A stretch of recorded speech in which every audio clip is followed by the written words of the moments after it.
اور جس وقت یہ سب باتیں پوری ہوں گی تو میرے ان بیوقوف مخالفوں کی نہایت صفائی سے اس دن نہ کٹ جائے گی اور ذلت کے سیاہ داغ ان کے منحوس چہروں کو بندوں اور سوروں کی طرح کر دیں گے۔ انجام اتم روحانی خزائیں جلد نمبر 11 صفحہ 227۔ لیکن اللہ تعالیٰ نے ان سب دعائیوں اور دعووں کو ایسی صفائی سے جھوٹا ثابت کیا اور خاک میں ملایا کہ کسی کے لیے دھوکہ فریب اور کسی مغالطے کی گنجائش نہیں رہی۔ یہ سب عبارتیں مرزا قادیانی کی کتابوں میں آج تک موجود ہیں اور مرزا قادیانی مئی 1908 میں اس دنیا سے اس حال میں چلے گئے کہ سلطان محمد زندہ تھا اور محمدی بیگم اس کی بیوی تھی، اور پھر اللہ تعالیٰ نے سلطان محمد کو بہت لمبی عمر دی۔ گویا مرزا قادیانی کے بعد قریباً 30-40 برس اور زندہ رہا اور اس طویل مدت کا ہر دن مرزا قادیانی کے کاذب اور مفتری ہونے کی شہادت دنیا کے سامنے پیش کرتا رہا۔ اس عاجز نے مرزا قادیانی کی جانچ کے لیے جو 4 اصولی باتیں آپ حضرات کے سامنے رکھنے کا ارادہ کیا تھا، ان میں سے 2 پہلے پیش کر چکا تھا اور تیسری اصولی بات ان کی ان خاص پیشن گوئیوں سے متعلق تھی جن کو خود انہوں نے اپنے سچے یا جھوٹے ہونے کا معیار قرار دیا۔ ان میں سے میں نے صرف انہی 2 پیشن گوئیوں کو آپ حضرات کے سامنے رکھا ہے جن کو خود مرزا قادیانی نے زیادہ اہمیت دی تھی، یعنی ڈپٹی اتم والی اور محمدی بیگم والی پیشن گوئی۔ یہ عاجز پوری ایمانداری اور دیانتداری سے کہتا ہے کہ اگر مرزا قادیانی میں کسی دوسرے پہلو سے کوئی کمی کسر نہ ہوتی تب بھی صرف انہی 2 پیشن گوئیوں کا گل نکل جانا اس بات کے لیے کافی دلیل ہوتا کہ مرزا قادیانی ہرگز اللہ تعالیٰ کے فرستادہ اور اس کے مامور نہیں ہے۔ اللہ تعالیٰ اپنے کسی نبی اور کسی مامور کو اس طرح ذلیل نہیں کرتا جس طرح مرزا قادیانی ان 2 پیشن گوئیوں میں ذلیل ہوئے۔ میرا تو خیال ہے کہ نبوت تو بڑی چیز ہے، اگر کوئی بھی غیرت مند آدمی اتنا ذلیل ہوا ہوتا تو کسی کو منہ دکھانے کے لائق نہیں اپنے آپ کو سمجھتا، مگر اللہ کی شان ہے کہ ان سب باتوں کے باوجود مرزا قادیانی کے دعوے بھی برابر جاری رہے اور ان کو نبی ماننے والے بھی ملتے رہے، اب تک مل رہے ہیں۔ لیکن اس میں تعجب کی کوئی بات نہیں، ہمارے اس ملک میں ایک قوم کی قوم موجود ہے، جانوروں کو پوچھی ہے، دریاؤں کو پوچھی ہے، پتھروں کو پوچھی ہے، اور صرف بے پڑھے اور گنوار ہی نہیں بلکہ ان چیزوں کی پرستش کرنے والے اچھے گریجویٹ اور علم اور عقل والے بھی ہیں۔ اصل بات یہ ہے کہ من یضلل اللہ فلا ہادی لہ۔ چوتھی بات، مرزا قادیانی کی جانچ کے سلسلے میں آپ چوتھی اصولی بات مجھے یہ کہنی ہے کہ اللہ کے کسی پیغمبر سے ناممکن ہے کہ وہ اپنے وقت کی کسی ایسی طاقت و حکومت کی خوشامد اور چاپلوسی اور اس کے ساتھ اپنی مخلصانہ وفاداری اور محبت کا اظہار کرے جو کفر اور بے دینی کا ستون ہو اور جس کے عروج اور غلبے سے کفر اور بے دینی کو عروج ہوتا ہو اور دنیا میں خدا فروشی اور آخرت سے بے فکری اور مادہ پرستی اور نفس پرستی بڑھتی ہو۔ مجھے معلوم ہے کہ آپ لوگ انگریزی حکومت کو اس کی تاریخ کو کچھ جانتے ہیں یا نہیں اور اس حقیقت سے آپ واقف ہیں یا نہیں کہ پچھلی چند صدیوں میں یورپین اقوام اور خاص کے انگریزی کے حکومتی اقتدار نے دین کو اور خدا پرستی کو کتنا زبردست نقصان پہنچایا ہے اور مادہ پرستی اور نفس مادہ پرستی کو دنیا میں کتنا بڑھایا اور پھیلایا ہے۔ اس میں کوئی شبہ نہیں کہ دنیا میں کافر حکومتیں پہلے بھی ہوتی تھی، لیکن غالباً کبھی کسی حکومت کے اثر و اقدار نے لوگوں کو خدا سے اتنا بے تعلق اور دین اور آخرت کی طرف سے اتنا بے فکر نہیں کیا ہوگا جتنا کہ اس زمانے میں یورپ کی حکومتوں کے اثرات نے لوگوں کو خدا اور آخرت فراموش بنا دیا ہے، اور خصوصاً انگریزوں نے دنیا بھر کے مسلمانوں کو جو دینی اور سیاسی نقصان پہنچایا ہے اور جس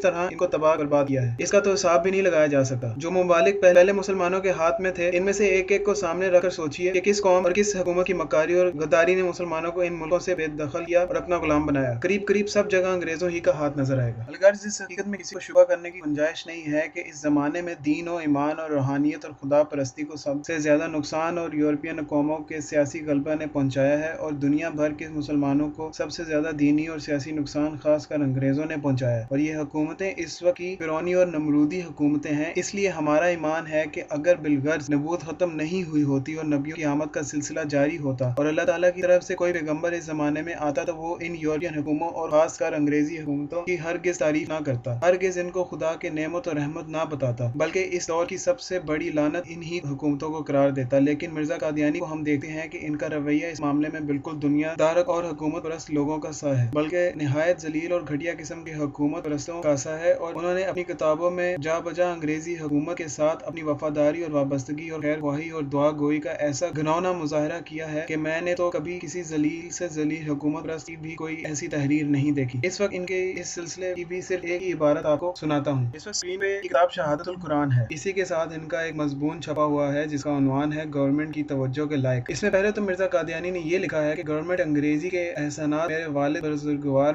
مرزا غلام مرتضیٰ کے وقت کے آج تک اس خاندان کے شامل حال ہے، اس لیے نہ کسی تکلیف سے بلکہ میرے رگ و ریشہ میں شکر گزاری اس معزز گورنمنٹ کی سمائی ہوئی ہے۔ شہادت القرآن روحانی خزائیں جلد نمبر 6 صفحہ 378۔ پھر گورنمنٹ کے ساتھ اپنے والد اور اپنے بڑے بھائی مرزا غلام قادر کی وفاداری اور خیر خواہی کا ذکر بڑے فخر کے ساتھ کیا ہے اور بتایا ہے کہ انہوں نے 1857 میں گورنمنٹ کی کیسی کیسی مدد کی اور اس کے واسطے کیسی کیسی جانی اور مالی انہوں نے قربانیاں دی اور اس کے سلسلہ میں گورنمنٹ کے کیسے کیسے احسانات کیے اور کیا کیا صلے دیے۔ یہ سب پوری تفصیل سے بیان کرنے کے بعد لکھتے ہیں، ہم اپنی معزز گورنمنٹ کو یقین دلاتے ہیں کہ ہم اس گورنمنٹ گورنمنٹ کے اس طرح مخلص اور خیر خواہ ہیں جس طرح ہمارے بزرگ تھے. ہمارے ہاتھ میں جس دعا کے اور کیا ہے. تو ہم دعا کرتے ہیں کہ اللہ تعالیٰ اس گورنمنٹ کو ہر ایک شر سے محفوظ رکھے اور اس کے دشمن کو ذلت کے ساتھ پسپا کرے. خدا تعالیٰ نے ہم پر محسن گورنمنٹ کا شکر ایسا فرض کیا ہے جیسا کہ اس کا شکر کریں. تو اگر ہم اس محسن گورنمنٹ کا شکر ادا نہ کریں یا کوئی شر اپنے ارادے میں رکھیں تو ہم نے خدا تعالیٰ کا بھی شکر ادا نہ کیا. کیونکہ خدا تعالیٰ کا شکر اور کسی محسن گورنمنٹ کا شکر جس کو خدا تعالیٰ اپنے بندوں کو بطور نعمت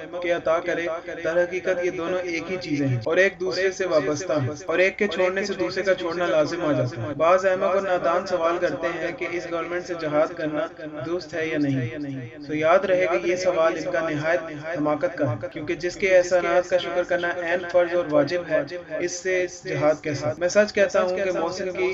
بدخواہی کرنا ایک حرامی اور بدکار آدمی کا کام ہے. تو میرا مذہب جس کو بار بار ظاہر کرتا ہے یہی ہے کہ اسلام کے دو حصے ہیں، ایک خدا تعالیٰ کی اطاعت کریں، دوسرے اس سلطنت کی جس نے امن قائم کیا، جس نے ظالموں کے ہاتھوں سے اپنے سائے میں ہمیں پناہ دی. تو وہ سلطنت حکومت برطانیہ ہے. شہادت القرآن روحانی خزائن جلد نمبر 6 صفحہ 380. یہ مرزا قادیانی کی عبارت ہے. بس یہ ان کا دین مذہب ہے اور یہ ان کی پیغمبری ہے. آپ لوگوں کے احساسات کا حال مجھے معلوم نہیں، لیکن میں تو صاف کہتا ہوں کہ اس عبارت کے پڑھنے کے بعد میں ان کو نہایت ذلیل ذہنیت کا ایک سرکار پرست آدمی سمجھتا ہوں، اور اس قسم کی ان کی ایک ہی عبارت نہیں ہے. انگریزی سرکار کی خواہش مند اس شخص نے 20 جگہ اس سے بھی زیادہ ذلیل قسم کی باتیں لکھی ہیں. معلوم نہیں ان کو نبی ماننے والوں نے نبوت کو کیا سمجھا ہے. سچی بات یہ ہے کہ اگر ایسا شخص نبی ہو سکتا تو شاید ہر بھلا آدمی پھر خدا بھی ہو سکتا ہے. لا حول ولا قوت الا باللہ. خیر، چونکہ اس وقت کی میری گفتگو کا مقصد مرزا قادیانی کی جانچ اور قادیانیت پر غور کرنے کا بس ایک صحیح طریقہ اور راستہ بتانا ہے، اس لیے نمونے کے طور پر گورنمنٹ برطانیہ کی وفاداری کے سلسلے میں ان کی صرف ایک ہی بات پیش کرنا کافی سمجھتا ہوں. خلاصہ بحث. اب میں آپ حضرات سے کہتا ہوں کہ میری چاروں اصولی باتیں آپ نے سن لی اور غالباً سمجھ بھی لی ہوں گی، کیونکہ ان میں کوئی باریک علمی بات نہیں ہے، سیدھی موٹی باتیں ہیں اور الحمدللہ 2 اور 2 4 کی طرح یقینی اور پکی ہیں. آخر کون اس سے انکار کر سکتا ہے؟ نمبر 1، کسی نبی سے ہرگز ممکن نہیں ہے کہ وہ اپنے سے پہلے کسی پیغمبر یا اہانت و تنقید کرے اور اخلاق کی گندگیوں اور اسی طرف منسوب کرے. اسی طرح کوئی اس حقیقت سے انکار نہیں کر سکتا کہ نبی اور رسول جو اللہ کا نائب اور نمائندہ ہوتا ہے وہ ذلیل قسم کے سرکار پرستوں اور کاسالیسیوں اور دنیا کے کتوں کی طرح گورنمنٹ برطانیہ جیسی کسی حکومت ایسی ذلیل خواہشمند ہرگز نہیں کر سکتا، جس کا نمونہ بھی آپ نے دیکھا. نبوت تو بہت بلند مقام ہے، میرے نزدیک تو یہ کسی شریف آدمی کا بھی کام نہیں. اگر کسی شریف آدمی کی طرف یہ باتیں منسوخ کی جائیں تو وہ اس کو اپنی سخت توہین اور گالی سمجھے. بہرحال یہ 4 وہ سیدھی اور سچی اصولی باتیں ہیں جن سے انکار اور اختلاف کرنے کی کسی کے لیے قطعاً گنجائش نہیں. اور آپ نے دیکھ لیا کہ مرزا غلام احمد قادیانی ان چاروں چیزوں میں بری طرح ملوث اور آلودہ ہے. اس لیے اگر بالفرض نبوت ختم نہ بھی ہوئی ہوتی، انبیاء کی آمد کا سلسلہ جاری ہوتا، تبھی مرزا غلام احمد قادیانی کے نبی ہونے کا کوئی امکان نہ تھا. اللہ تعالیٰ کسی ایسے آدمی کو نبی اور رسول بنا کر نہیں بھیج سکتا جو انسانی شرافت کے معیار سے اتنا گرا ہوا ہو. ایسے کسی آدمی پر ہرگز خدا کی وحی نہیں آ سکتی. ہاں، ایسے لوگوں پر شیطانی وحیاں آیا کرتی ہیں، اور یہ میں اپنی طرف سے نہیں کہتا بلکہ اللہ تعالیٰ نے قرآن پاک میں فرمایا ہے، سورہ شورى آیت نمبر 221، یعنی ہم تم کو بتلاتے ہیں کہ شیطان کن لوگوں پر اترتے ہیں، وہ جھوٹ بولنے والوں اور افتراء برداروں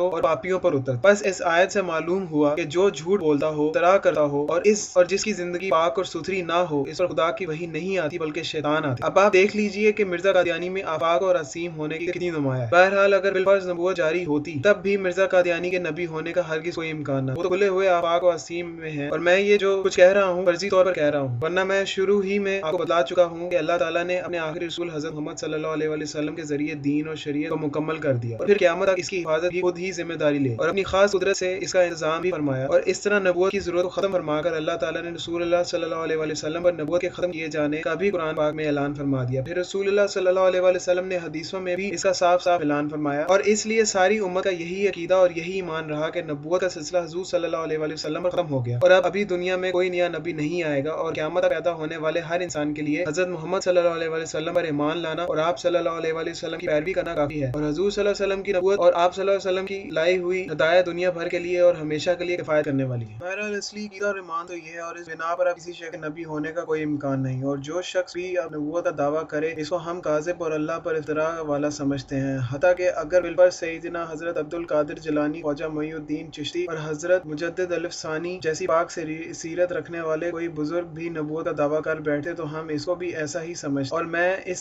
سے بھی آگے بڑھ کر کہتا ہوں کہ اگر بالفرض حضرت ابو بکر صدیق بھی یہ دعویٰ کرتے تو امت کے ساتھ بھی وہی معاملہ کرتی جو انہوں نے مسلمہ کذاب کے ساتھ کیا. بہرحال ہمارا اصل عقیدہ اور ایمان تو یہ ہے کہ لیکن اگر بالفرض نبوت کا سلسلہ جاری ہوتا تبھی مرزا قادیانی جیسے اخلاق و اوصاف رکھنے والے کسی آدمی کے لیے اس مقام منصب کا کوئی امکان نہ تھا. کسی شخص کے حق میں سخت تنقید اور سخت الفاظ بولنا مجھے گراں ہوتا ہے، لیکن مرزا قادیانی کے بارے میں اس کی ضرورت سمجھتا ہوں کہ اپنے دل پر جبر کر کے اپنی طبیعت اور ذوق کے خلاف صاف صاف کہوں کہ وہ شخص معمولی درجے کے اخلاق سے بھی خالی تھا۔